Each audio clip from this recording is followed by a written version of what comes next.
بسم اللہ الرحمن الرحیم والصلاة والسلام علی رسول کریم وعلی آلہ وصحبہ اجمعین ما بعد فاعوذ باللہ من الشیطان الرجیم بسم اللہ الرحمن الرحیم من عمل صالحا من ذکر او انثى وهو مؤمن فلنحیینہ حیاتا طیبہ ولنجزینہم اجرہم بأحسن ما كانوا يعملون وقال النبی صلی اللہ تعالی علیہ وسلم یا ابا سفیان جئتكم بكرامة الدنيا والآخرة وقال النبي صلى الله تعالى عليه وسلم إن الله بعثني كافة للناس رحمة فأدوا عني أو كما قال صلى الله تعالى. میرے محترم بھائیو اور دوستو، اس وقت اللہ کا ایک بہت بڑا فریضہ ہماری طرف متوجہ ہے جس کو روزہ کہتے ہیں. صوم کا لفظ بھی قرآن میں آیا ہے اور سیام کا لفظ بھی قرآن میں. انی نذرت للرحمن صوما، میں نے روزے کی نیت کی ہوئی. اور کتب علیکم الصیام، تم پر روزے فرض کیے گئے ہیں. صوم کا لفظ حضرت مریم نے بولا ہے اور سیام اللہ کی طرف سے فرض بن کے آیا ہے. صوم اور سیام کا فرق عربی میں یہ ہے، صوم کہتے ہیں کھانا پینا بند، اور سیام کہتے ہیں آنکھوں کا دیکھنا ٹھیک کرے، دماغ کی سوچ کو ٹھیک کرے، کانوں کے سننے کو ٹھیک کرے، زبان کے بول کو ٹھیک کرے، سینے کے جذبات کو ٹھیک کرے، دل کی کیفیت کو ٹھیک کرے، لقمہ حلال کو ٹھیک کرے، ہاتھ پاؤں کی حرکت کو ٹھیک کرے. سر سے لے کر پاؤں تک روزہ رکھنے کو سیام کہتے ہیں اور صرف منہ بند کرنے کو صوم کہتے ہیں. تو میرے رب نے ہم پہ صوم فرض نہیں کیا، ہم پہ سیام فرض کیا. سیام جمع بھی ہے اور سیام مصدر بھی ہے، تو یہاں دونوں معنی لیے جا سکتے ہیں. وہ دونوں کے لحاظ سے مطلب اور تعریف اور تشریح موجود ہے.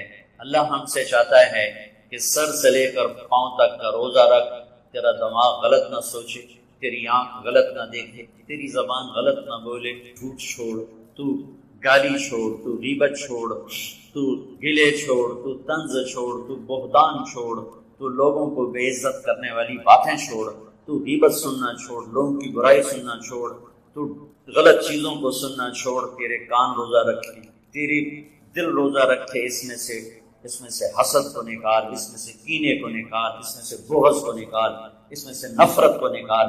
تیرا سینہ روزہ رکھے، اس میں سے کھوٹ کو نکال، لوگوں کے بارے میں غلط جذبات کو نکال.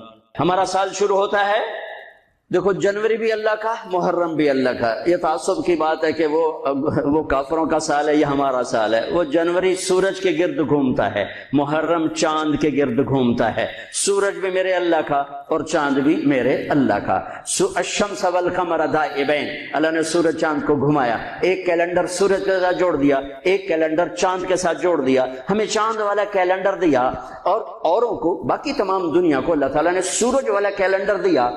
اس کی حکمت مجھے سمجھ میں آئی جب میں آج سے 5 سال پہلے ناروے دنیا کے آخری کنارے پر پہنچا، جس کو اینڈ آف دا ورلڈ کہتے ہیں، اور شمال میں وہ دنیا کا آخری کنارہ ہے، زمین کا آخری. اس کے اوپر جا کر پھر نارتھ کیپ بن جاتا ہے.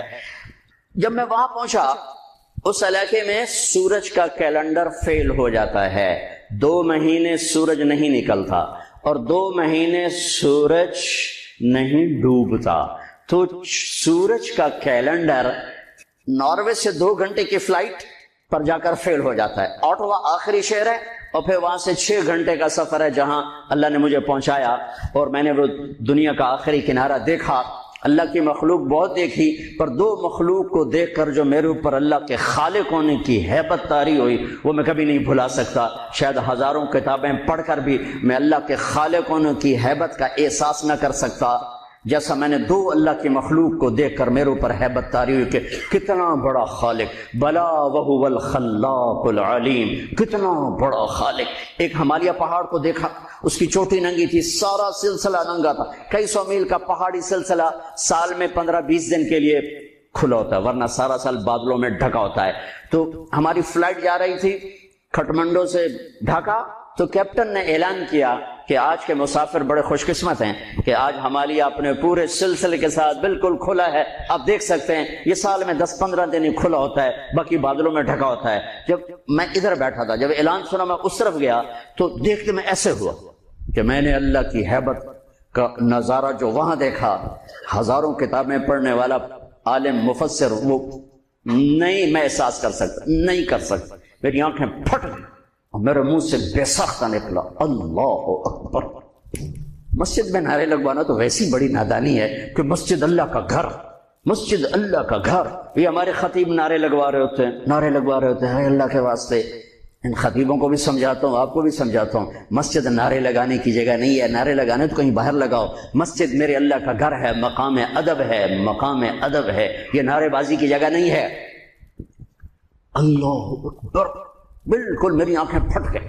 اور دوسری دفعہ جب میں وہاں پہنچا شمالی آخری زمین کے کنارے پر، اور ایک دم میری نظر پڑی تو پھر میرے اوپر کپ کپی طاری ہوئی اور میرے منہ سے نکلا اللہ اکبر. یا اللہ تو کتنا بڑا ہے، تو کتنا بڑا ہے. وہاں جا کر مجھے پتا چلا کہ اللہ نے ہمیں چاند کا کیلنڈر کیوں دیا کہ وہاں سے لے کر اوپر تک سارے علاقے میں سورج کا کیلنڈر کہیں 2 مہینے کے لیے فیل ہو جاتا ہے، کہیں 4 مہینے کے لیے فیل ہو جاتا ہے، نہ نکلتا ہے جی، اور اگلے 4 مہینے میں ڈوبتا نہیں. تو اب رات ہے یا دن ہے کچھ پتہ نہیں، لیکن چاند وہاں پورے نظام کے ساتھ نکلتا بھی ہے، گھٹتا بھی ہے، بڑھتا بھی ہے، ڈوبتا بھی ہے. جب میں وہاں پہنچا مجھے نماز پڑھنی تھی. دن ہے کہ رات ہے؟ ویسے تو گھڑی موجود تھی پتہ ہے، لیکن جب آسمان کو دیکھا تو کچھ پتہ نہیں. چاند کو چمکتے دیکھا تو مجھے پتہ چلا کہ رات ہے، رات ہے. تو وہاں مجھے یہ بات سمجھ میں آئی کہ میرے نبی تو سارے عالم کے نبی ہیں، صرف بر صغیر کے نہیں، عرب کے نہیں، عجم کے نہیں، دنیا کے آخری کنارے میں اگر کوئی رہتا ہے تو میرے نبی کی نبوت کے سائے میں ہے، مانے یا نہ مانے. اگر اسے میرے نبی کی شریعت پہ چلنا ہے، نماز پڑھنی ہے، روزہ رکھنا ہے تو چاند موجود ہے. چاند کو دیکھو، حساب لگاؤ. چاند موجود ہے تو رات ہے، چاند موجود نہیں تو دن ہے. چاہے اندھیرا ہو چاہے اجالا ہو، چاند کو دیکھتے جاؤ، ٹائم بناتے جاؤ، حساب سے چلتے جاؤ. وہاں جا کے مجھے پتا چلا کہ میرے رب نے اپنے حبیب کو چاند کا کیلنڈر کیوں دیا. ہمارا سال محرم سے شروع ہوتا ہے اور ایک بہت بڑے واقعے کے ساتھ وہ آ کر ہمارے دل دماغ پہ چوٹ مارتا ہے کہ زندگی اسی کی قیمتی ہے جو اللہ کو راضی کرتے ہوئے دو پہ لگا دے. وہ جانوروں سے بھی بدتر ہیں جو پیسے پر اپنے ایمان کو دو پہ لگاتے ہیں، جو چند ٹکوں پر اپنے ضمیر کے سودے کر دیتے ہیں، جو چند کوڑیوں پر اپنی غیرت کو سلا دیتے ہیں، جو تھوڑی دیر کی لذت کے پیچھے حیا کی قبا چاک کر دیتے ہیں، جو تھوڑی دیر کے مزوں کے پیچھے انسانیت کا لباس اتار کر درندے بن جاتے ہیں، بھیڑیے بن جاتے ہیں، ہوسناک بن جاتے ہیں. ان کے دیکھنے میں وائٹ کالر ہوتے ہیں، بڑے اجلے کپڑے ہوتے ہیں، لیکن میرے رب کی نظر میں وہ اس لباس میں انسان نہیں ہوتے، کچھ اور ہوتے ہیں، کچھ اور ہوتے ہیں، کچھ اور ہوتے ہیں جو اللہ کے نام پہ لٹ جاتے ہیں، پٹ جاتے ہیں، بک جاتے ہیں.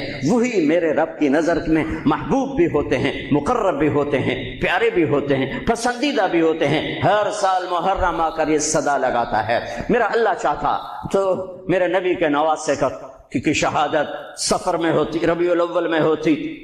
11 مہینے نہیں پڑے ہوئے، ربیع الثانی میں ہوتی، جمادی الاولی میں ہوتی، جمادی الثانی میں ہوتی، رجب میں ہوتی، شعبان میں ہوتی، رمضان سب سے بہترین مہینہ رمضان میں ہوتی، شوال میں ہوتی، ذوالقعدہ میں ہوتی، ذوالحج میں. محرم میں کیوں رکھا ہے کہ ہر سال، ہر آنے والا سال ہم جو اندھے ہو کے گزر جاتے ہیں اپنے سال سے، اور جنوری کے سال میں سارے بیدار ہوتے ہیں. ٹھیک ہے، وہ بھی میرے اللہ کا بنایا ہوا ہے، یہ بھی میرے اللہ کا بنایا ہوا ہے، لیکن اس نے اس امت کی جھولی میں محرم کو ڈالا اور باقیوں کی جھولی میں جنوری کو ڈالا. اللہ تعالیٰ نے اس مہینے کے اندر، اگرچہ یہ مہینہ شروع سے کوئی مقدس چلا آ رہا ہے، محرم میں اللہ نے آدم علیہ السلام کی توبہ کو قبول کیا. محرم اما ابا کی ملاقات ہوئی 10 محرم میدان عرفات میں. دوسرا بڑا واقعہ 10 محرم نوح علیہ السلام کی کشتی جودی پہاڑ پہ جا کر ٹکی. اس کے بعد تیسرا بڑا واقعہ 10 محرم موسیٰ علیہ السلام نے سمندر پار کیا اور فرعون ڈوبا. چوتھا بڑا واقعہ 10 محرم یونس علیہ السلام مچھلی کے پیٹ سے باہر نکالے گئے اور اللہ تعالیٰ نے ان کی حفاظت فرمائی. ایک پوری فہرست ہے، میں نے آپ کو 3-4 سنا دیے. اور پھر اس سب پر چھا گیا میرے نبی کے نواسے اور پورے خاندان کی شہادت. یہ کتنا بڑا خاندان ہے پہلے یہ سنو. میرے نبی نے فرمایا اللہ نے ساری کائنات کو دیکھا، پھر ان سب میں سے عربوں کو چھانٹ کے الگ کیا، پھر سارے عربوں کو دیکھا، اس میں سے مضر کو چھانٹ کے الگ کیا، پھر سارے مضر کو دیکھا، اس میں سے قریش کو چھانٹ کے الگ کیا، پھر سارے قریش کو دیکھا، اس میں سے ہاشم کو چھانٹ کے الگ کیا، پھر ساری ہاشم کی نسل کو دیکھا، اس میں سے میرے اللہ نے میرا انتخاب کیا۔ انا خیرکم ابا و نفسا، میرے جیسا عالی نسب کوئی نہیں، میرے جیسا عالی خاندان کوئی نہیں۔ عبداللہ سے آدم علیہ السلام تک کسی سے زنا نہیں ہوا، سب پاک دامن ہیں، سب پاک دامن ہیں، سب پاک دامن ہیں۔ میرے نبی پاکیزہ سلسلوں سے آئے اور ہر باپ کا ماتھا روشن ہو جاتا تھا جدھر میرے نبی کا نور جاتا تھا۔ ایک دن آدم علیہ السلام کے 10 بیٹے تھے، شیث علیہ السلام سے آپ کا سلسلہ نسب آدم علیہ السلام سے ملتا ہے، ان کا ماتھا روشن تھا۔ آدم علیہ السلام کہنے کہ بیٹا تیری پشت میں ایک امانت ہے جو تیرے باپ سے بھی زیادہ قیمتی۔ وہ کہنے لگے ابا بیٹا باپ سے زیادہ قیمتی، وہ کیسے؟ کہا تو اس امانت کی بات کرتا ہے، تجھے اس کی امت بتاؤں؟ امت ابھی ہمارے آنے میں 10,000 سال پڑے ہوئے ہیں، 10,000 سال، اور آدم علیہ السلام فرما رہے ہیں بیٹا اس ہستی کو چھوڑ، اس کی امت کا بتاؤں؟ کہا جی بتاؤ۔ کہ میں نے ایک خطا کی، میرے کپڑے اتار دیے۔ وہ ہستی اس کی امت روزانہ خطائیں کریں گے، اللہ ان کے کپڑے نہیں اتارے گا۔ میں نے ایک خطا کی، مجھے بیوی سے جدا کیا، وہ سارا دن گناہ کریں گے، اللہ ان کی بیویوں سے انہیں جدا نہیں کرے گا۔ میں نے ایک خطا کی، اللہ نے میری مشہوری کر دی، سوری دنیا کو بتایا، اور وہ سارا دن منہ کالے کریں گے اور اللہ ان کے گناہوں پہ پردے ڈالتا جائے گا، پردے ڈالتا جائے گا، پردے ڈالتا جائے گا۔ میں نے ایک خطا کی، مجھے جنت سے نکالا، وہ ہزاروں خطائیں کر کے اس کی رحمت سے بخشش پا کے جنت میں جائیں گے۔ میں نے ایک خطا کی، میری توبہ کے لیے 40 برس لگے، اور وہ ساری خطائیں کر ایک بول بولیں گے اللہ معاف کر، اللہ ان کے سارے ہی معاف کرے، اللہ ان کے سارے ہی معاف کرے۔ ہر ایک کا ماتھا روشن ہو جاتا تھا، نور نبوت چمکتا نظر آتا تھا۔ اس لیے بہت بڑے علماء کی بڑی مضبوط دلائل ہیں کہ آزر، اگرچہ نسب نامے میں آزر ہی آتا ہے، لیکن آزر آپ کے چچا ہیں، باپ نہیں ہیں، چچا ہیں، چونکہ چچا کو بھی اب کہتے ہیں۔ باپ کے لیے والد کا لفظ ہے، والد صرف باپ کو کہتے ہیں، اور اب چاچے کو بھی کہتے ہیں، باپ کو بھی کہتے ہیں، دادے کو بھی کہتے ہیں۔ نعبد الہک و الہ آبائک ابراہیم و اسماعیل و اسحاق الہا واحدا۔ یعقوب علیہ السلام کی اولاد کہہ رہی کہ ہم آپ کے ابا کی کہ رب کی عبادت کریں گے۔ کون؟ ابراہیم، اسماعیل، اسحاق۔ ابراہیم دادا، اسماعیل چاچا، اسحاق والد۔ وکان ابوہما صالحا، وہ میں نے دیوار سیدھی کر دی کہ ان کا باپ نیک آدمی تھا۔ 7ویں پشت کا دادا، اس کے لیے اب کا لفظ استعمال ہو رہا ہے، اب کا لفظ استعمال ہو رہا ہے۔ اور ابراہیم علیہ السلام بیت اللہ بنانے کے بعد دعا مانگ رہے ربنا اغفر لی ولوالدی۔ ان کے باپ اگر کفر پہ مرے ہوتے تو ابراہیم علیہ السلام یہاں یہ دعا نہیں مانگ سکتے تھے کہ اللہ مجھے معاف کر، میرے والدین کو معاف کر، ربنا اغفر لی ولوالدی یوم یقوم الحساب۔ اس دعا کا مانگنا، یہاں والد کا لفظ استعمال کیا، باپ کا لفظ، اب کا لفظ استعمال نہیں کیا، والد کا لفظ استعمال کیا کہ والد صرف باپ کو کہتے ہیں، اب چاچے کو، دادے کو، پردادے کو، سب کو اب کہا جا سکتا ہے۔ تو بڑے بڑے علماء کی رائے ہے کہ آپ کی نسل میں کوئی بت پرست نہیں آ سکتا، یا دین فطرت ہے یا ایمان ہے، یا دین فطرت بھی ایمان ہے کہ بت پرستی سے پاک ہیں۔ آپ نے کہا سعید بن زید کے والد تھے زید بن نفیل، تو اللہ کے نبی کے آنے سے پہلے انتقال کر گئے۔ وہ بیت اللہ سے ٹیک لگا کے بیٹھا، کہتے ارے قریش، اللہ کی قسم یہ پتھر کے بت ہیں، نہ نفع دیتے نہ نقصان، یہ اس کائنات کے مالک نہیں ہو سکتے۔ اس کائنات کا کوئی مالک ہے، پتہ نہیں کون ہے، پر کوئی ہے، مجھے پتہ ہوتا میں اس کی پوجا کرتا۔ تو آپ نے سعید بن زید 10 مبشرہ میں سے 10 بڑے ٹاپ 10 صحابہ، ابو بکر جنتی، عمر جنتی، عثمان جنتی، علی جنتی، طلحہ جنتی، زبیر جنتی، سعد بن ابی وقاص جنتی، عبد الرحمن بن عوف جنتی، ابو عبیدہ جنتی، سعید بن زید یہ جنتی۔ تو آپ نے کہا سعید میں تیرے باپ زید کو جنت میں دیکھتا ہوں، تیرے باپ زید کو میں جنت میں دیکھتا ہوں کہ وہ بت پرستی سے بیزار رہے، تو میرے نبی کی نسل کوئی بت پرست نہیں آ سکتا جو آپ کی شان اور آپ کا مرتبہ ہے۔ آپ کو سب سے عالی، اگرچہ محدثین آزر کا نام لکھتے ہیں اس میں، لیکن اب یہ تو قیامت کا دن ہی پتہ چلے گا، لیکن وجدان یہ کہتا ہے، دل کا یقین یہ کہتا ہے کہ میرے نبی کی نسل پاکیزہ ہے، ماتھے پہ نور نبوت آتا ہے۔ ہاشم بازار سے گزر رہے ہیں اور آگے ایک یہودی عورت آپ کو دیکھتی مدینے میں، وہ کہتی ہاشم ایک رات گزارو گے میرے ساتھ، ایک رات گزارو گے میرے ساتھ؟ وہ فرمانے لگے میں عزت دار سردار آدمی، تو مجھے برائی کی دعوت دیتی، یہ کیسے ہو سکتا ہے؟ وہیں ان کی شادی ہو گئی حضرت سلمہ بنو نجار میں، جو عبد المطلب کی والدہ۔ 3-4 دن گزرے تو وہ عورت بازار میں ملی تو آپ نے کہا کہ بی بی تو مجھے گناہ کی دعوت دیتی ہے تو شادی کر لے، وہاں تو شادیاں کثرت سے کرتے تھے، شادی کر لے۔ اس نے یوں دیکھا، کہنے لگی ہاشم مجھے غلط نہ سمجھو، میں بہت عزت دار ہوں، عزت دار ہوں، میں نے تیرے ماتھے پر آخری نبی کا نور دیکھا تھا، میرا جی چاہا وہ میرے پاس آ جائے، لیکن وہ تو سلمہ لے گئی، مجھے کوئی حاجت نہیں۔ دوسرا واقعہ آپ کے والد مبارک کے ساتھ پیش آیا، حضرت عبداللہ رضی اللہ تعالیٰ عنہ کے ساتھ پیش آیا۔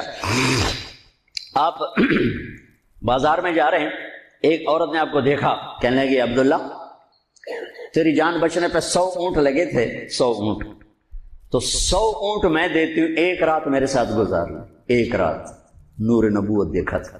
نہیں نہیں میں عزت دار آدمی ہوں، میں یہ نہیں کر سکتا۔ بالکل دادے والا واقعہ پیش آیا۔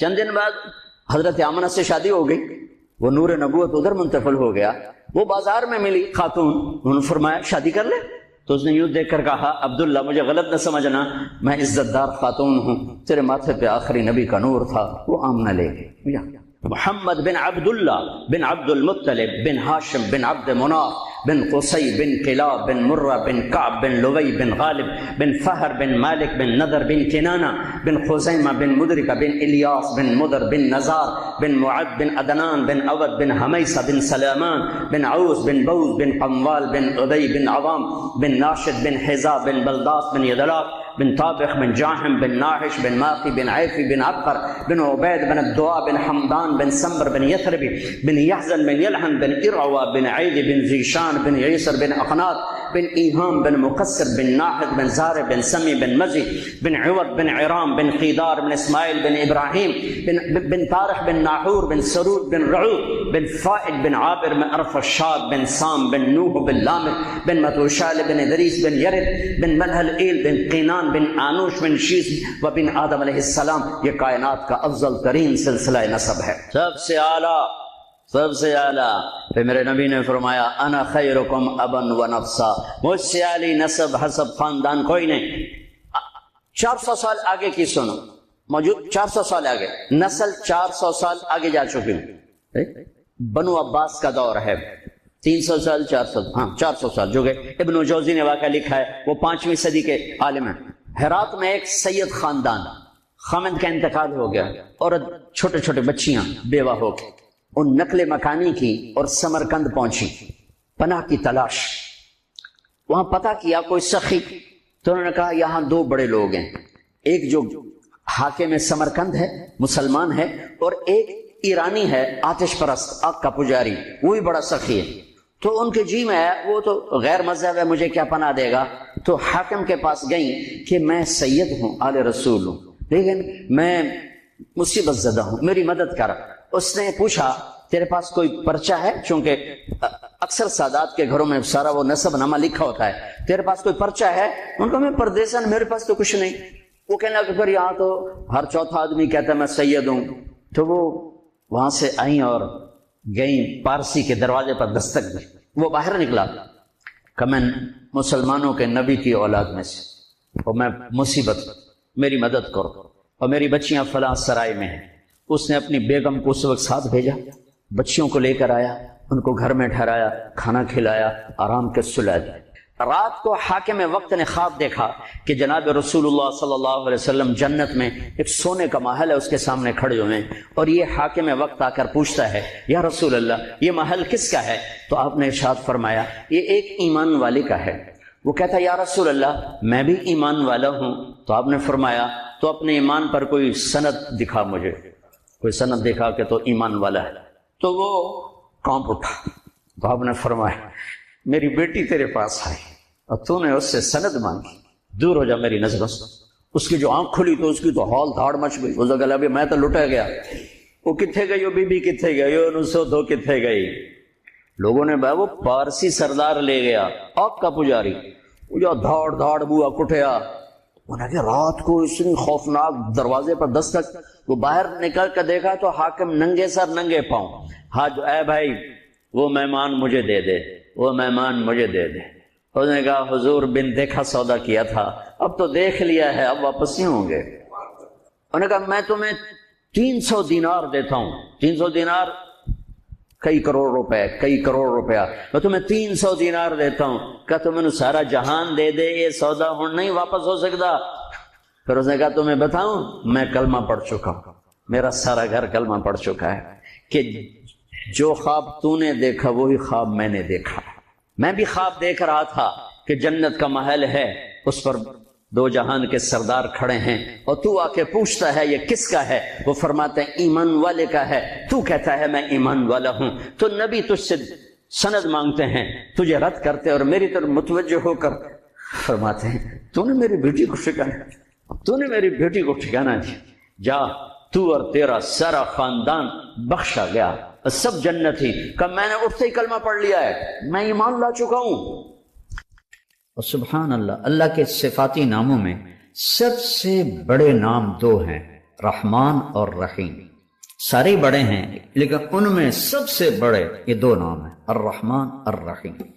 قرآن میں ایک ہی سورت شروع ہوئی ہے الرحمن سے، تو اس کو قرآن کی دلہن کہتے ہیں علماء، الرحمن۔ تو اللہ نے بسم اللہ الرحمن الرحیم، الحمدللہ رب العالمین، الرحمن الرحیم، ہمیں تسلی دینے کے لیے کہ میں رحمان و رحیم ہوں، چونکہ قرآن قانون بتائے گا، زندگی کا طریقہ بتائے گا، تو مجھے یاد کرنا میں رحمان و رحیم ہوں، کوئی سخت بات نہیں ہوگی۔ لا یکلف اللہ نفسا الا وسعها، کوئی ایسی بات نہیں کہوں گا جو تم نہ کر سکو۔ ہاں نفس بگڑ جائے تو وہ تو اور بات، وہ اللہ کا انکار کر دیتے۔ یعنی قربان جائیں سورہ بقرہ کا جو آخر ہے اور سورۃ فاتحہ، ہمارے نبی نے فرمایا یہ اللہ نے مجھے عرش کے خزانوں سے یہ کلام دے، اس کو جبریل لے کر نہیں آئے، جبریل آئے ساتھ ایک فرشتہ آیا اسپیشل، یہ دو کلام لے کر، للہ ما فی السماوات سے لے کر فانصرنا علی القوم الکافرین، اور سورۃ فاتحہ۔ سورۃ فاتحہ سارے قرآن کا خلاصہ ہے، ساری آسمانی کتابوں کا خلاصہ قرآن ہے، اور قرآن کا خلاصہ سورۃ فاتحہ ہے، اور سورہ فاتحہ کا خلاصہ ہے ایاک نعبد و ایاک نستعین، صرف تیری بندگی اور تجھی سے مانگنا۔ میں تو جہالت کا دور ہے، قبروں گرے پڑے ہیں، پیروں کے سب پاؤں میں پڑے پڑے ہیں، سائیں تسی سب کچھ کر سکتے ہو، کوئی اللہ کے سوا بھی کچھ کر سکتا ہے؟ کوئی جسے جس وقت پکارو اسی وقت جواب دے، وہ تو صرف اللہ ہے اور تو کوئی نہیں۔ جو پیدا بھی ہوا، جو مر بھی گیا، وہ کیسے حاجت روا ہو سکتا ہے؟ وہ صرف اللہ ہے۔ میں نے کہا الرحمن ہوں الرحیم، تم پر کوئی مشکل نہیں ڈالوں گا۔ اور آگے سنیے، وہ پچھلا مضمون چھوڑ دیتا ہوں پھر بات لمبی ہو جائے گی۔ اللہ نے ہمیں دعا کیا سکھائی، دعا کیا سکھائی؟ ربنا لا تؤاخذنا ان نسینا او اخطانا، یا اللہ کبھی جان بوجھ کے غلطی ہوگی، کبھی بھول چوک سے ہوگی، میری پکڑ نہ کریں۔ اللہ کہہ رہا ہے کہ اے منگو میرے کو، آپ کے پاس کوئی ڈاکٹر آئے کہ جی کبھی گڑبڑ جان بوجھ کے ہوگی، کبھی غلطی سے ہوگی، لیکن مجھے نکالنا نہیں، کیا خیال ہے؟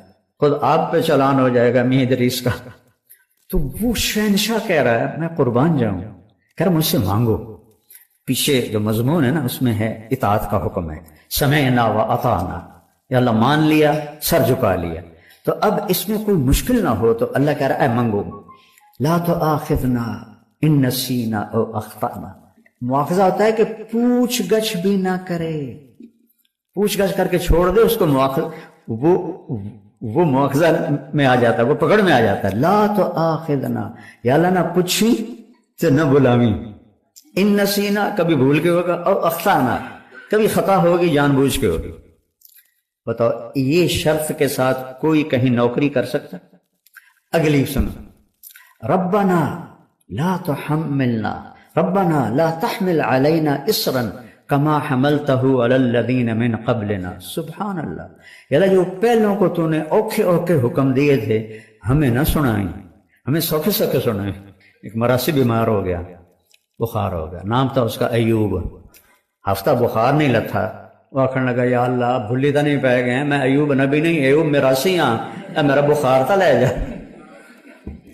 تو اللہ نے ہمیں میں قربان جاؤں کہہ رہا ہے یہ مانگو کہ آپ سے آ کر کوئی ڈاکٹر جی جو کام مشکل ہونا وہ نا مجھے بتانا، سوکھے سوکھے کام بتانا، تو اسے کہو گے اور آ جانا پہ بارودے چڑھ جا.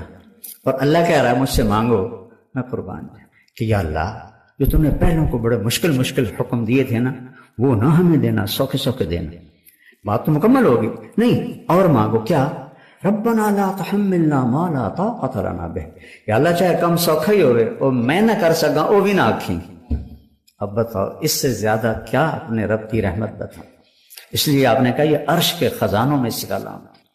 اور اس کے بعد اتنی چھوٹ لے کر پھر تو اس کو ڈیلی ویجز پہ بھی کوئی نہیں رکھتا، پر چلو آپ ڈیلی ویجز پہ رکھ لیں، لیکن آگے جب تنخواہ کا معاملہ ہے تو اللہ کہتا مانگو، صلہ مانگو، تنخواہ مانگو. واعف عنا واغفر لنا وارحمنا انت مولانا فانصرنا علی القوم الکافرین. جو فرسٹ آیا ہو کسی بھی امتحان میں اس کو جیسے فل پروٹوکول دیا جاتا ہے، دعا میں اللہ نے فل پروٹوکول دیا ہے کہ میں نے خود ہی تمہیں یہ چھوٹیں دی ہیں، اب تم کہیں ڈر نہ جانا کہ پتہ نہیں کچھ ملے گا بھی صحیح کہ نہیں. مانگو واعف عنا. پہلا کام یہ ہے کہ ہمارے گناہوں کا نشان مٹا دے. نشان مٹانے کو عفو کہتے ہیں. نشان مٹانا اس کو عفو کہتے ہیں، معافی نہیں کہتے. نشان مٹانا کا پہلا کام یہ کر کہ یہاں جو کچھ لکھا گیا نا پٹھے پاسے انہوں مٹا دے. واغفر لنا، دوسرا یہ کر کہ ہمیں معاف کر دے. تیسرا یہ کر ورحمنا، سنو جنت ہی دے.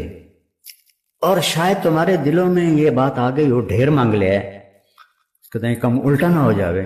تسلی کے لیے ایک جملہ انت مولانا، تو ہی تو ہمارا مولا ہے، تجھ سے نہ مانگے تو اور کس سے مانگے. چلو ایک اور بھی مانگ لو، پوری صرف جنت پہ تمہارا گزارا نہیں ہوگا، دنیا میں بھی عزت چاہیے. فانصرنا علی القوم الکافرین، ہمیں دنیا میں کفار پہ عزت عطا فرما. سبحان. تو اللہ سے جڑنے کے بغیر روح مکمل نہیں، اور کھانے کے احتیاط کے بغیر جسم مکمل نہیں. میڈیسن سے نہیں یہ مکمل ہوتا. تو روح کو اللہ سے جوڑنا ہے، اس کے لیے کتاب اللہ ہے اور رسول اللہ ہے.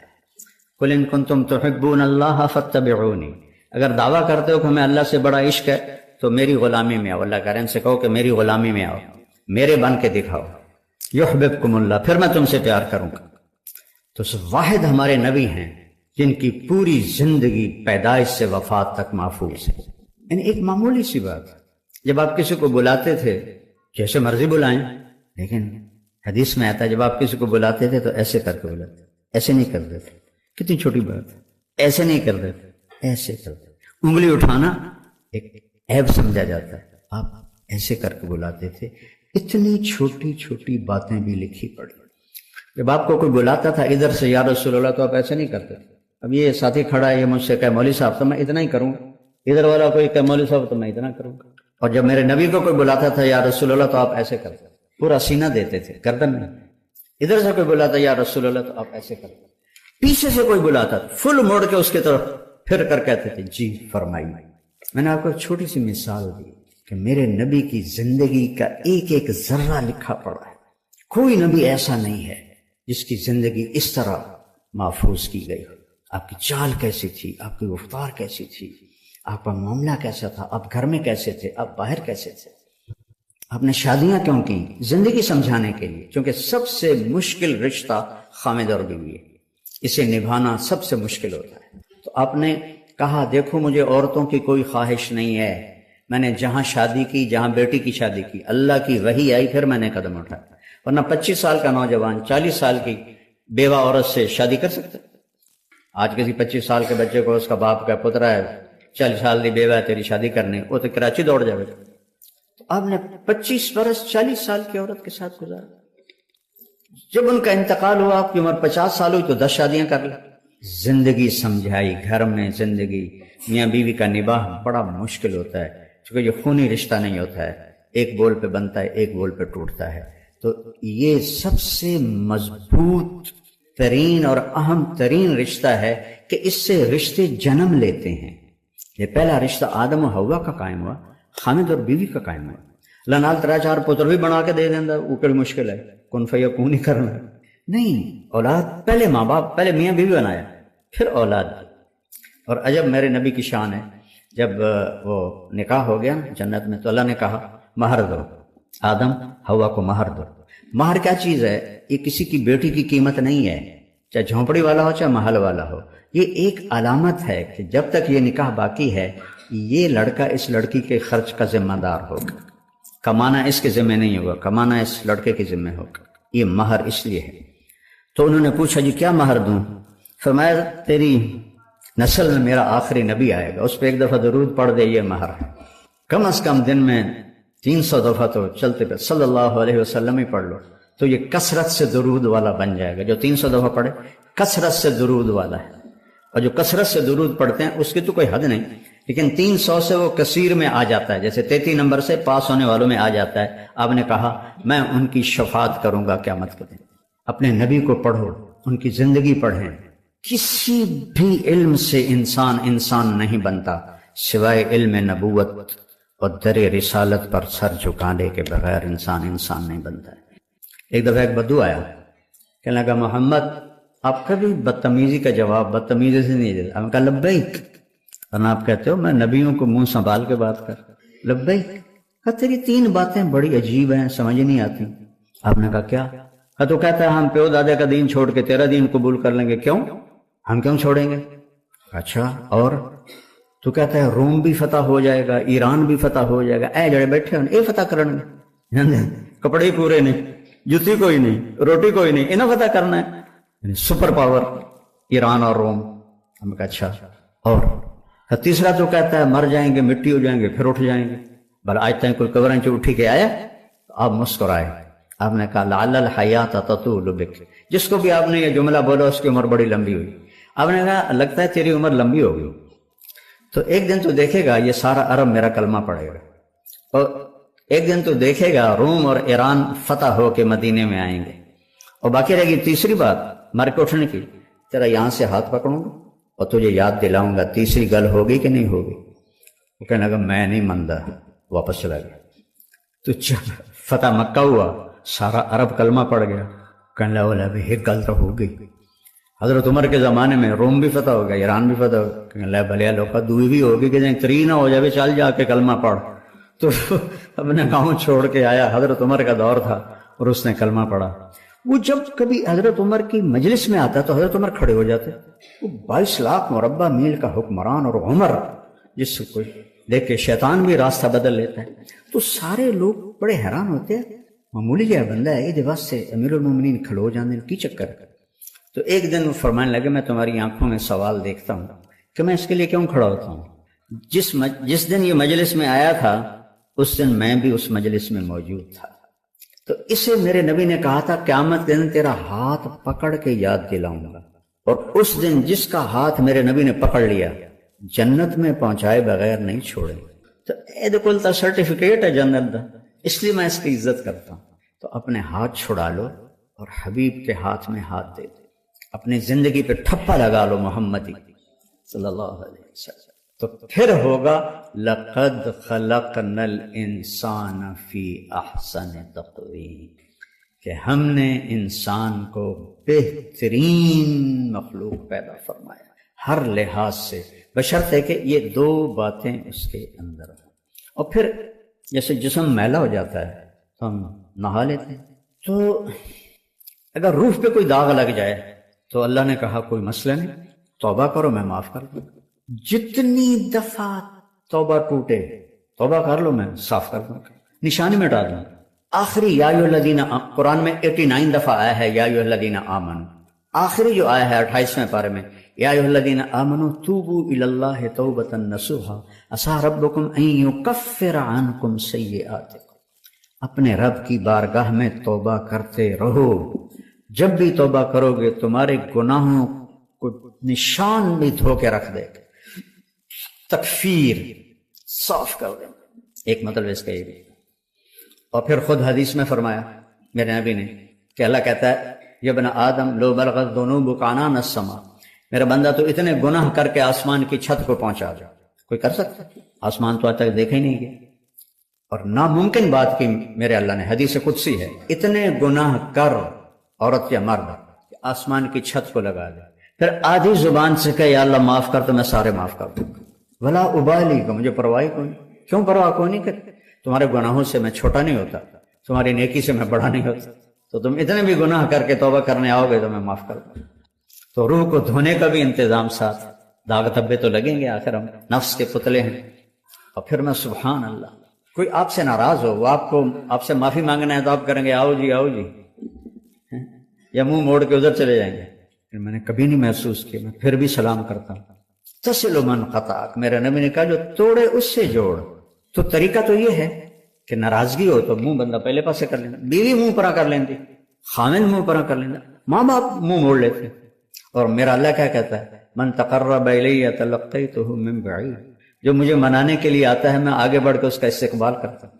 جیسے بھی آپ لوگ کھڑے تھے میرے استقبال میں تو اللہ کہتا میں اس گناہ گار کا استقبال کرتا ہوں، آ جا میرا بندہ، میں تو انتظار میں تھا کہ تو توبہ کرے، ہماری دوستی قائم ہے.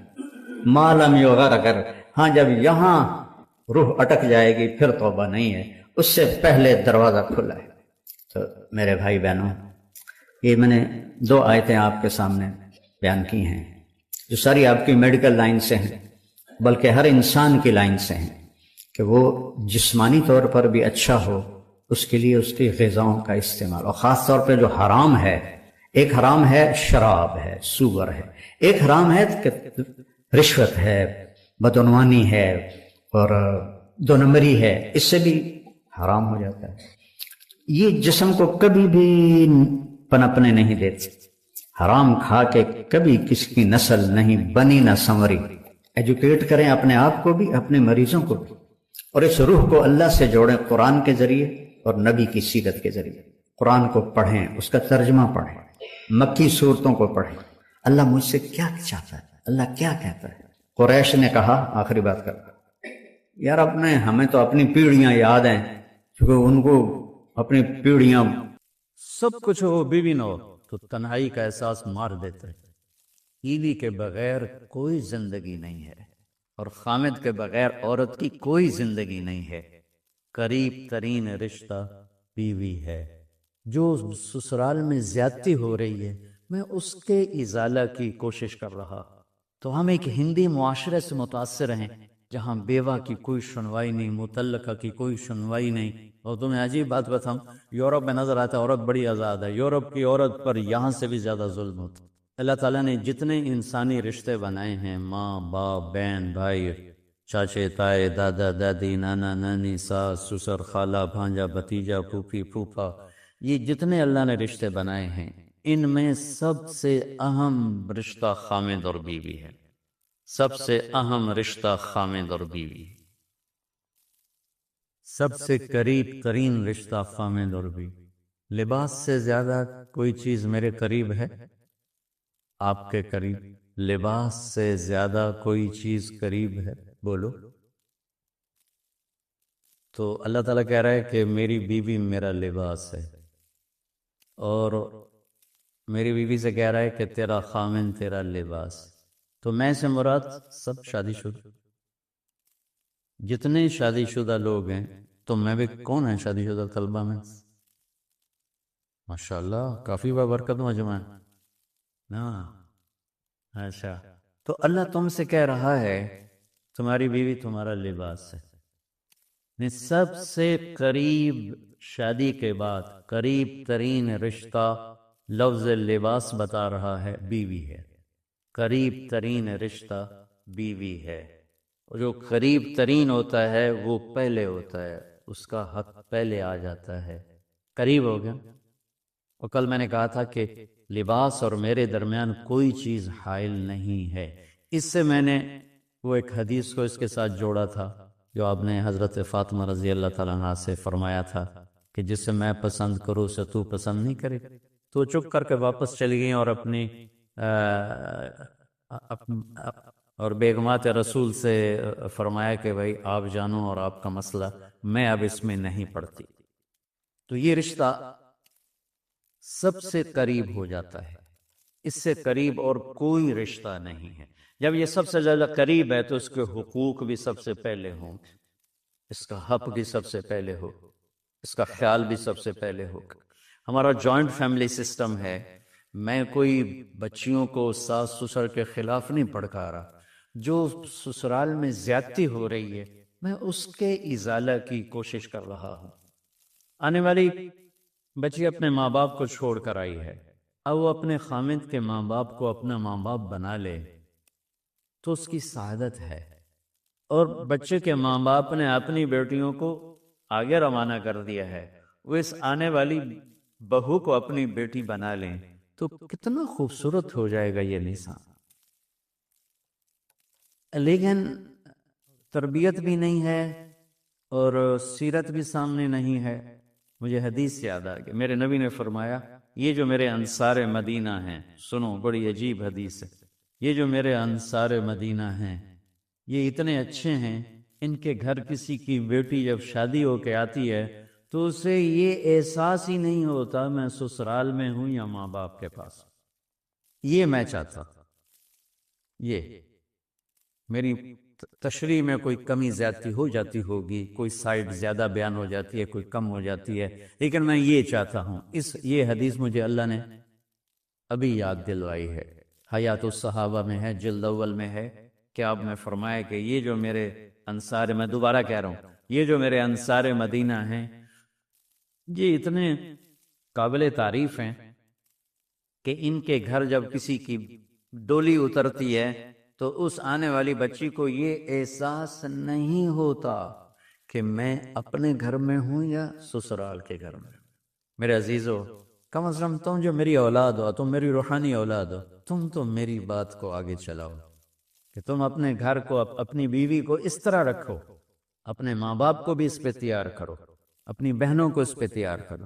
ایک رخ تنقید دی، اے کر دی بھائی، اے کر دی بھائی، یہ سارا یہ میرا ماحول ہے، پتہ اٹھیندی کی میں، باندھی کی میں، ٹردی کی میں، یہاں تک یہ ساری کہنا سنی بات ہے۔ تو بچے کے ماں باپ کہیں ہماری بیٹیوں کی تو شادی ہو گئی، اللہ نے ہمیں بیٹی دے دی ہے، اب ہم اس کو بیٹی بنا کے رکھیں گے، اور آنے والی کہے کہ میرے ماں باپ کو تو میں نے چھوڑ دیا، اب میرے خامد کے ماں باپ میرے ماں باپ ہیں، میں نے ان کے پاؤں دھو کے پینے ہیں، تو خود اپنی خوشی سے سارے گھر کی خدمت کرے، کون روکتا ہے؟ لیکن جو ہمارا ایک جابرانہ ماحول ہے اس نے اس رشتے کو توڑ کے رکھ دیا ہے۔ یہ جو آنے والی لڑکی ہے اس کے ذمے ہے نسل تیار کرنا، نسل۔ میری بہو سے میری نسل چلے گی اور میں اسی پر جوتا اٹھا کے کھڑا ہوں، کتنی بڑی زیادتی۔ ماں یہ نہیں سوچتی کہ میری نسل جو چلے گی اس لڑکی سے چلے گی۔ اب ساس اگر یوں سوچے کہ میری نسل اس سے چلے گی، سسر یوں سوچے میری نسل اس سے چلے گی، خامن یوں سوچے یہ میری نسل اس سے چلے گی، خامن کی بہنیں یوں سوچے ہمارے بھائی کی، ہمارے باپ کی نسل اس سے چلے گی، تو ہم اس کو عزت دیں، محبت دیں، پیار دیں، تو وہ پاگل ہے جو تمہیں کاٹ کھائے گی یا تم سے لڑے گی۔ اس کو تانے اتنے ملتے ہیں، ذلت اتنی ملتی ہے۔ اور میں نے جیسے کہا لباس سب سے قریب ہے، تو اس کے بعد بیوی کا حق سب سے پہلے آ جاتا ہے۔ ماں باپ کی طرف سے زیادتی آئے تو تمہارے ذمے ہے اپنی بیوی کو بچاؤ، اللہ کے واسطے اپنی بیویوں کی حفاظت کرو۔ ہاں تمہاری بیوی کی طرف سے زیادتی آئے تو اللہ کے واسطے ماں باپ کی حفاظت کرو۔ تو اس کا مطلب یہ نہیں کہ تم ڈنڈا اٹھا رہو، اپنے اخلاق کیسے بناؤ، سپرنگ بن جاؤ، سپرنگ جو فریشر سے کو قبول کر کے دب کر نیچے چلا جاتا ہے، نیچے جانے میں جڑ جانے کا نظام چھپا ہوا ہے کہ جھک جاؤ، ماں باپ ناراض ہو ان کے پاؤں پکڑ لو، بیوی ناراض ہو اس کے پاؤں پکڑ لو۔ ذلت میں عزت چھپی ہوئی ہے، ساری زندگی کا تجربہ بتا رہا ہوں۔ ذلت، اللہ کی رضا کے لیے ذلت اٹھانے میں عزت چھپی ہوئی ہے۔ ہن لباس لکم، کتنا ہی مجھے غصہ چڑھا ہو میں اپنے کپڑے پھاڑوں گا، مجھے غصہ آ گیا میں نے اپنے کرتے پھاڑنے، کسی یہ پاگل تو کرے گا، سمجھدار دوے دا کرتا پاڑے گا، اپنا نہیں پاڑے گا۔ اب مجھے بیوی پہ غصہ چڑھ گیا تو میرا لباس ہے، اس کو تار تار کر دوں، گالیاں دوں، تھپڑ ماروں، تو ایسے جیسے میں اپنے کرتے کو پھاڑ رہا اور اپنے کرتے کو تار تار کر رہا۔ بیوی کو غصہ چڑھے تو وہ اپنے کپڑے پھاڑتی ہے، کپڑوں کے لیے کتنے حفاظتی نظام ہیں، الماریاں بنی ہوئی ہیں اور ہینگر بنے ہوئے ہیں، کریز خراب نہ ہو۔ ہم کھاتے ہوئے کیا کرتے ہیں، آگے اگر کپڑے نئے پہنے ہوں تو آستینیں چڑھا لیتے ہیں کہ کہیں کوئی شوربہ کچھ سالن ادھر نہ لگ جائے، ادھر نہ لگ جائے۔ میں جب بھی بیٹھتا ہوں تو میری بیوی کہتی ہے آستینیں چڑھاؤ، آستینیں چڑھاؤ، لگنا چاہے۔ اور آگے ہم کیا کرتے ہیں، تولیہ رکھتے ہیں، نیپکن رکھتے ہیں، رومال رکھتے ہیں۔ بڑے بڑے ہوٹلوں میں جاؤ تو پہلے وہ ساتھ رکھا ہوتا ہے کہ کوئی کھانے کا ذرہ گرے، سالن کا کوئی قطرہ گرے تو آپ کے کپڑے خراب نہ ہوں۔ ہم کیچڑ میں جا رہے ہوں تو ہم اپنے پاؤں گندے کر لیتے ہیں، کپڑے گندے نہیں ہونے دیتے۔ اپنے شلوار اوپر کر لیتے ہیں، پتلون اوپر کر لیتے ہیں، پاجامہ اوپر کر لیتے ہیں۔ تو جب کہیں سے کوئی آنے لگے ایسی ناگواریوں تو اپنے اوپر لے لو، بیوی پہ نہ آنے دو۔ ہم کپڑا بچاتے ہیں یا پاؤں بچاتے ہیں؟ کپڑا بچاتے ہیں، شلوار اوپر ٹانگ لیتے ہیں، کرتے کو یوں سمیٹ لیتے ہیں۔ تو جتنا کیچڑ ہے حالات کا، واقعات کا، اخلاق کا، وہ کیچڑ اپنے اوپر لے لو، بیوی کو بچا لو۔ اور بیوی کیا کرے، وہ جتنا کیچڑ ہے حالات کا، واقعات کا، ناگواریوں کا، اپنے اوپر لے لے، خامد کو بچا لے۔ لباس کا اور کیا کام ہے، یواری سواتکم، یہ تمہارے عیب چھپاتا ہے۔ تو میرا کام کیا ہے، میں بیوی کی کمیاں چھپاؤں، ڈھنڈورا نہ پیٹوں۔ بیوی کا کام کیا ہے، خامد کی کمیاں چھپائے، ڈھنڈورا نہ پیٹے۔ دوسرا کام کیا ہے لباس کا، وریشہ، لباس مجھے خوبصورت بناتا ہے۔ یہ ایک واحد رشتہ ہے جو زندگی کو خوبصورت بناتا ہے۔ سب کچھ ہو، بیوی نہ ہو تو تنہائی کا احساس مار دیتا ہے۔ اس سے ایک اور مطلب نکلتا ہے کہ لباس کے بغیر ایک لمحہ گزارا نہیں۔ سارا دن پانی نہیں پیتے ہیں نا، اب میں بیان میں پانی پی رہا ہوں کیونکہ 16 گھنٹے تو گزارے ہیں نا، پانی نہیں پیا، کھانا نہیں کھایا، 16 سیکنڈ لباس کے بغیر گزار سکتے ہیں؟ بولو۔ کوئی بھی کمرے میں نہ ہو، تم تنہا ہو، تم کپڑے اتارو تو تم اپنے آپ کو عجیب فیل کرو گے، تم خود اپنے آپ کو چادر میں چھپانے کی کوشش کرو گے۔ ان لباس ایک ایسی زبردست ضرورت ہے بلا دلیل کہ تم تنہا کمرے میں بھی کپڑے اتارو تو تم اپنے آپ کو عجیب سا محسوس کرتے ہو۔ اس سے پتہ چلا کہ بیوی کے بغیر کوئی زندگی نہیں ہے اور خامد کے بغیر عورت کی کوئی زندگی نہیں ہے۔ یہ ہمارا بدبخت معاشرہ ہندی کہ کسی بچی کو طلاق ہو جائے وہ گل سڑ کے مر جاتی، اس کی شادی نہیں ہوتی۔ کوئی جوان بچی بیوہ ہو جائے وہ سسک سسک کے مر جاتی، اس کی شادی نہیں ہوتی۔ کوئی 40-50 سال کا ہو جائے مرد، اس کی بیوی مر جائے، کوئی اس کو لڑکی دینے کے لیے تیار کوئی نہیں۔ اور لباس کا لفظ بتاتا ہے کہ شادی کے بغیر انسان ننگا ہے اور ننگے انسان کا کوئی کہیں بھی گزارا نہیں ہے۔ لفظ لباس بتاتا ہے کہ ہم اس چیز کو رواج دیں کہ شادیاں ہوں، بیوہ کی شادی ہو، مطلقہ کی شادی ہو، کوئی کس کی بیوی مر جاتی ہے۔ حضرت ابن مسعود کا فرمان ہے اگر میری موت میں 10 دن باقی ہوں تو بھی میں شادی کر لوں گا اگر میری بیوی مر جاتی۔ ابو ہریرہ کہتے ہیں اگر میری زندگی میں 7 دن باقی ہوں اور میری بیوی مر جائے تو میں 1 ہفتہ بھی شادی کے بغیر نہیں رہوں گا، میں شادی کر لوں گا۔ تو ہم ایک ہندی معاشرے سے متاثر ہیں جہاں بیوہ کی کوئی سنوائی نہیں، مطلقہ کی کوئی سنوائی نہیں، اور کوئی جوان بھی 2-4 بچے ہوں اور بیوی مر جائے تو اس کی کوئی شادی نہیں ہے، وہ سسک کے وہ بلک بلک کے زندگی گزارتے ہیں۔ ہم لوگ اس کو رواج دے۔ لباس، لفظ لباس بتا رہا ہے کہ جیسے لباس کے بغیر ایک لمحہ آدمی چین سے نہیں بیٹھ سکتا، ایسے ہی اس رشتے کے بغیر زندگی میں کوئی خوبصورتی نہیں، کوئی حسن نہیں ہے۔ ہن لباس لکم وانتم لباس لہن۔ تو لباس کیا کرتا ہے؟ زیب و زینت۔ لباس کیا کرتا ہے؟ عیب چھپاتا ہے۔ لباس کیا کرتا ہے؟ خوبصورت بناتا ہے۔ تو اس رشتے کو خوبصورت بنانا ہے، بیوی خامند کے لیے، خامند بیوی کے لیے۔ کس طرح یہ رشتہ خوبصورت بنے گا؟ اچھے اخلاق کے ساتھ، اچھے اخلاق کے ساتھ۔ اگر گھر والوں کے اخلاق اچھی ہوں اور بچی ساس سسر کو ماں باپ بنا لے، ساس سسر بچی کو ماں باپ بنا لے، خامند بیوی کو ہتھیلی کا چھالا بنا دے، بیوی خامند کو ہتھیلی کا چھالا بنا دے، میں قربان جاؤں اپنے نبی پر، ساری کائنات کو نور ایمان دینے والی ہستی، اور حضرت عائشہ رضی اللہ عنہ کو لقمے بنا کے کھلا رہے. کمال. حضرت عائشہ رضی اللہ تعالیٰ عنہ وہ بڑی بڑی بوٹیاں ہوتی تھی نا، وہ اٹھا کے ایسے نوچتی اور پھر رکھ دیتی، روٹی کا ٹکڑا تھا دی. میرے نبی وہی بوٹی اٹھاتے جہاں حضرت عائشہ نے نوچا ہوتا تھا، وہیں دکھا کے کرتے تھے، ان کی محبت کو لینے کے لیے اور ہمیں سکھانے کے لیے. حضرت عائشہ گلاس اٹھاتی، بڑے بڑے ہوتے تھے، اب تو یہ چھوٹے چھوٹے گلاس ہیں. بخل کا زمانہ آ گیا، پانی بھی تھوڑا دیں. ہمارے دیہات کا کلچر تھا، اب تو مٹ گیا ہے، مہمان ہی کوئی نہیں ہوتے. جب کچی سڑکیں ہوتی تھیں اور ذرائع نہیں تھے تو بہت سے مسافر ہمارے ڈیروں میں آ کے رات گزارتے تھے.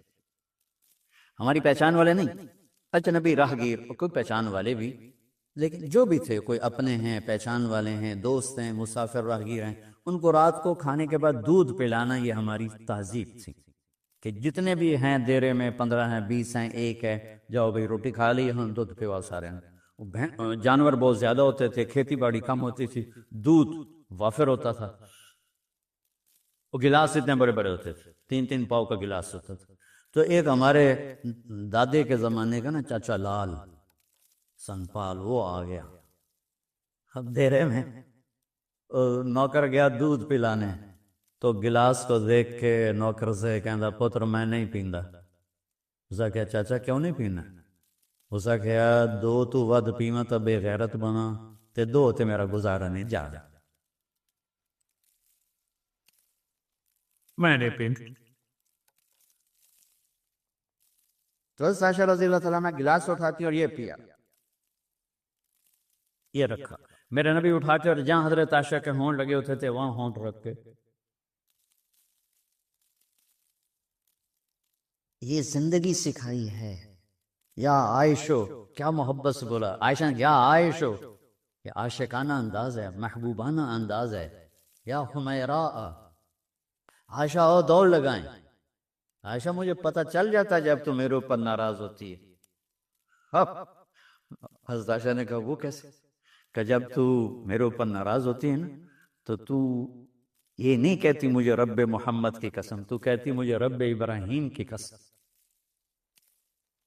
جب تو میرے اوپر راضی ہوتی ہے تو کہتی ہے مجھے رب محمد کی قسم، اور جب تو میرے اوپر ناراض ہوتی ہے تو کہتی مجھے رب ابراہیم کی قسم. کہ یا رسول اللہ صلی اللہ علیہ وسلم نام ہی آپ کا نہیں لیتی، میرا دل آپ پہ گیا، میری جان قربان ہے آپ پر. عرب کے ماحول میں اظہار عشق عیب تھا بیوی سے. ہاں، معشوق سے اظہار عشق ساری شاعری بھری پڑی. تم نے شعراء جاہلیت پڑھو یا بعد کو پڑھو، بھری پڑی. وَهَلْ تَبْكِينَ لَيْلَا إِذَا مِتُّ قَبْلَهَا وَقَامَ عَلَى قَبْرِ النِّسَاءُ النَّوَائِحُ لَيْلًا كَمَا لَوْ أَصَابَ الْمَوْتُ لَيْلًا بَكَيْتُهَا وَجَادَ لَهَا دَمْعًا مِنَ الْعَيْنِ الصَّافِحُ وَأَغْبِطُ مِنْ لَيْلًا بِمَا لَا أَنَالُهُ بَلَا كُلُّ مَا قَرَّتْ بِهِ الْعَيْنُ طَائِعُ وَلَوْ أَنَّ لَيْلًا. دیکھو لیلہ لیلہ لیلہ 4 شعر ہیں، لیلہ ہر شعر میں لیلہ. وَلَوْ أَنَّ لَيْلَ الْخَيْلِيَّةَ سَلَّمَتْ عَلَيَّ وَدُونِي جَنْدَلٌ وَصَفَائِحُ لَسَلَّمْتُ تَسْلِيمَ الْبَشَاشَةَ أَوْ زَقَى إِلَيْهَا صَدًا مِنْ جَانِبِ الْقَبْرِ سَائِحُ. وہ بڑے زور شور سے لیلہ لیلہ لیلہ اپنے اشعار میں کہہ رہا ہے. لیکن بیوی سے اظہار عشق، موت، اس ماحول میں جس میں بیوی سے اظہار عشق ایک عیب تھا اور معشوق سے اظہار عشق، شاعری بھری پڑی. ترکت ہوا لیلا وسعدا بمعزل، کیا کیا خوبصورت شاعری ہے. بے الشموس الجانحات غواربا،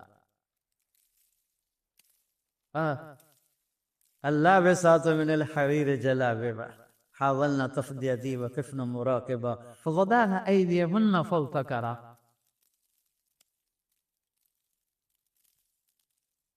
عرب کی شاعری بھری پڑی ہے عشق و معشوقی سے. اس ماحول میں میرے نبی سے ایک شخص کہتا ہے یا رسول اللہ من احب الناس الیک، آپ کو سب سے زیادہ کس سے پیار ہے؟ بڑی محفل ہے، مسجد الگ نہیں کہ یوں کر کے پوچھ رہا ہوں. بھری محفل میں آپ سب سے زیادہ کس سے پیار کرتے ہیں؟ تو آپ نے زور سے کہا عائشہ سے. اللہ اکبر، اللہ اکبر. ہائے ہائے ہائے ہائے. وہ تو ہل گئے، وہ کہنے لگے، ان کی تو سمجھ میں نہیں آئی بات. تو انہوں نے کہا یا رسول اللہ، میرا مطلب ہے مردوں میں آپ کس سے زیادہ پیار کرتے؟ تو آپ کو اندازہ ہو گیا وہ کیوں یہ پوچھ رہا. اس کو ہضم نہیں ہوا جواب. تو آپ نے کہنا تھا ابو بکر سے، تو آپ نے فرمایا مردوں میں عائشہ کے عباس.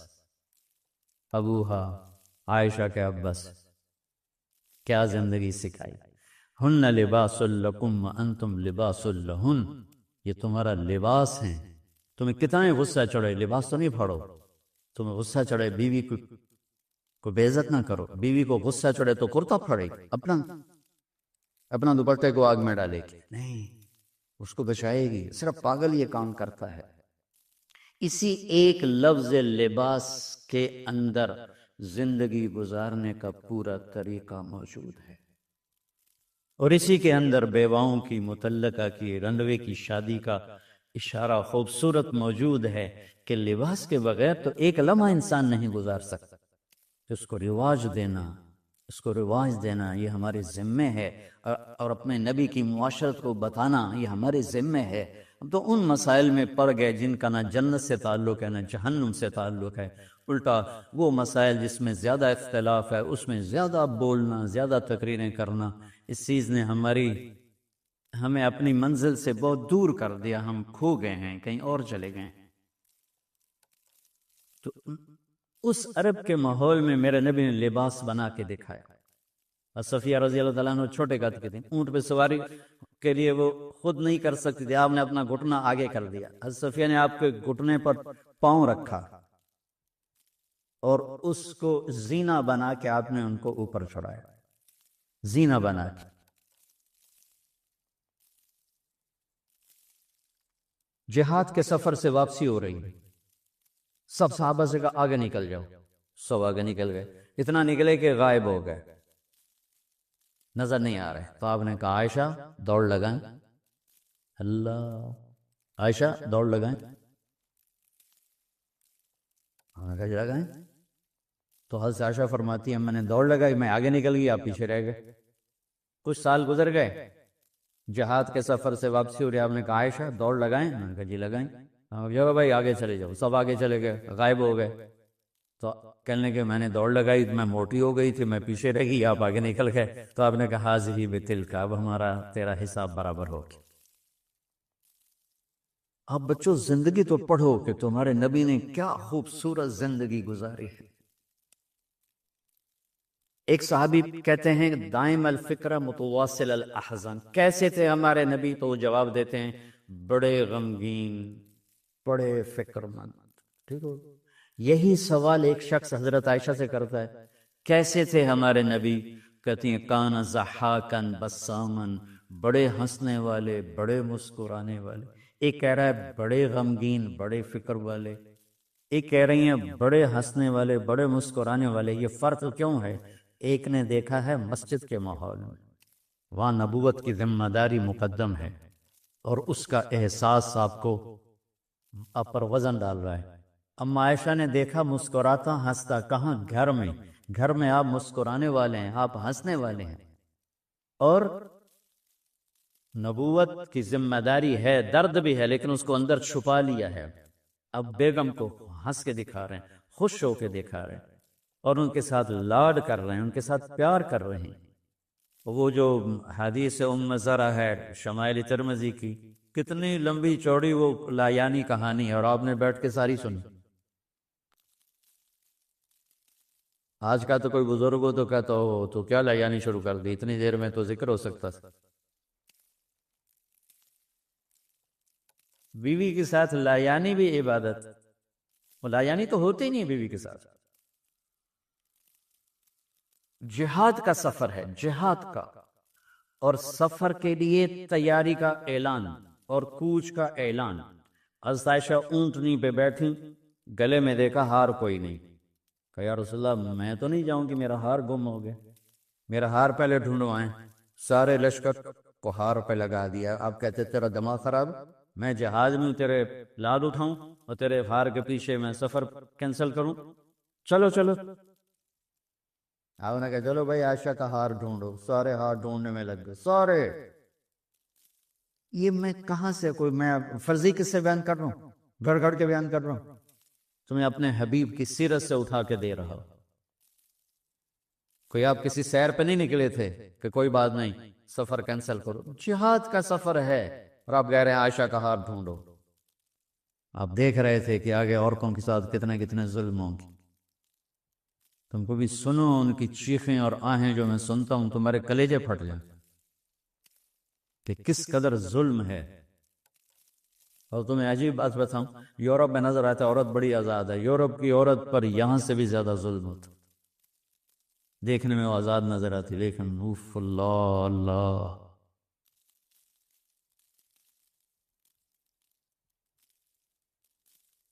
شام ہو گئی تو قافلہ رک گیا، اب تو بھائی شام ہو گئی، ہار نہیں ملا۔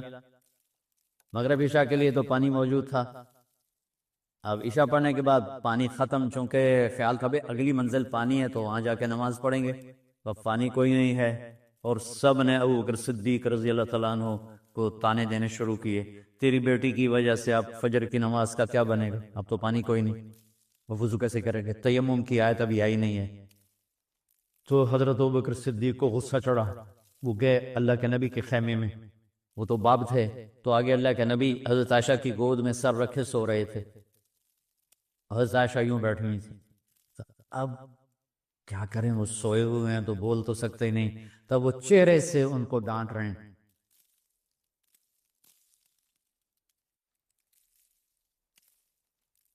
اور آگے بڑھ کے انگلی یہاں مارے، یوں، وہ کہتے میں ایسے ہو گئی تاکہ انگلی کے درد سے میں یوں نہ ہوں کہیں اللہ کے نبی جاگ نہ پڑے، تو تیری وجہ سے آج سارا صحابہ تکلیف میں، آپ پانی کوئی نہیں ہے، گویا چہرے سے سارا کچھ کہہ رہے ہیں، یوں کر رہے ہیں، چہرے سے سارا کچھ بتا رہے ہیں، اور غصے میں باہر آ گئے۔ اللہ کے نبی کی آنکھ کھلی، پتہ چلا پانی کوئی نہیں، نماز کا ٹائم ہے۔ اللہ نے کہا چلو فتیمموا صعیدا طیبا، چلو بھائی مٹی سے تیمم کرو، ہم نے تمہیں پانی سے بھی بے نیاز کر دیا۔ تو پھر سعد بن عبادہ کہنے گئے ابو بکر تیرے گھرانے کی یہ پہلی برکت تھوڑا ہی ہے، اور بھی بڑی برکتیں پہلے ملی ہیں، پہلے سب ناراض ہو رہے تھے، پھر سارے خوش ہو گئے کہ یہ کیا مل گیا، اللہ نے ہمیں تیمم دے، کسی امت کو تیمم نہیں ملا۔ دیکھو یوں کر کے کر لو، اس سے کوئی پاک ہوتا، اور پھر یوں ایسے کر لو، چلو بھائی غسل سے بھی فراغت ہو گئی، پانی کوئی نہیں ہے تو ہمیں غسل کی ضرورت پڑ گئی ہے، تو اتنا ہی کام ہے، ضربتان۔ حضرت عمار بن یاسر نیا نیا تیمم کا حکم آیا تھا، پتہ تھا نہیں کیسے کرنا ہے، تو اس سفر میں تھے تو ان کو ضرورت پڑ گئی نہانے کی، انہوں نے کہا آپ وضو کے لیے تو تیمم ہے بھائی، یوں کر لو، لیکن نہانے کے لیے تو تیمم کیسے کروں گا، تو سارے کپڑے اتار کے ریت پہ کبھی یوں کبھی یوں، بھی بڑے لمبے چوڑے، عمار بن یاسر آ کر کہنے لگے یا رسول اللہ آج میں نے یوں تیمم کیا، انما یکفیک ضربتان، ارے وہاں میں تجھے 2 ضربیں ہی کافی تھیں، یہ اور یہ۔ تو نماز پڑھی گئی، حضرت عائشہ نے کہا یا رسول اللہ ٹھیک ہے ہار نہیں ملتا چلیں۔ جب میرے نبی سے اما عائشہ نے کہا چلیں، تب آپ نے کہا چلو۔ وہ جب اونٹنی کو اٹھایا تو ہار اس کے نیچے گرا پڑا، وہ دھاگا کوتا اور پھسل کے نیچے چلا گیا، وہ سارے ادھر ادھر ڈھونڈتے رہے، اونٹ کسی نے اٹھایا نہیں۔ اللہ نے تیمم کی رخصت دینی تھی، اور ایک ہمیں خوبصورت زندگی کا درس دینا تھا کہ اتنے بڑے سفر میں بھی بیوی کے لاڈ کو مقدم کیا، ضرورت کو نہیں۔ ہار ضرورت ہے، بولو وہ بولو، اس لیے کہلوانا چاہتا ہوں کہ تمہیں مشکل سبق بتا رہا ہوں، یہ یہاں کرسی پہ بیٹھ کے بتانا بہت آسان ہے، جب ناگواری آتی ہے پھر پتہ چلتا ہے کہ اب اپنے آپ کو سنبھالنا کیسے۔ اگر ناگواریوں کو سہنا سیکھ جاؤ گے تو تمہارا گھر جنت بن جائے گا، اگر ناگواریوں کو اگلنا شروع کرو گے تو تم اپنے گھر کو جہنم بنا لو۔ یاد رکھنا، شکل صورت چند دن، روپیہ پیسہ ایک دن بھی نہیں، کپڑے زیور گاڑیاں چند دن، چند دن، اور اخلاق موت تک ساتھ دیتے۔ اخلاق کا حسن کبھی باندھ نہیں پڑتا، اخلاق کے حسن و جمال کو کسی میک اپ کی ضرورت کوئی